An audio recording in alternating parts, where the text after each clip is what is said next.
Hello বন্ধুরা, দেখো ধান ক্ষেত, দেখো দেখো বালুর ঘাট, এটা এই যে রাস্তাঘাট, এই যে ধান ক্ষেত।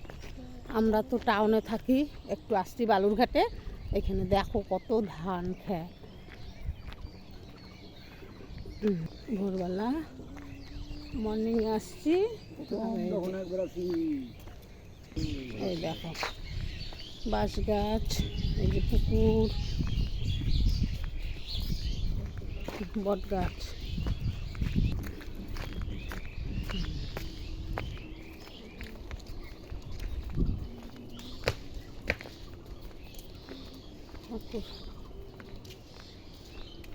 এই যে বট গাছ, বট গাছটা অনেক বড়।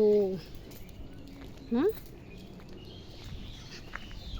এই যে মন্দির, এই যে মন্দিরটা দেখো, আর এই যে ঠাকুরটা।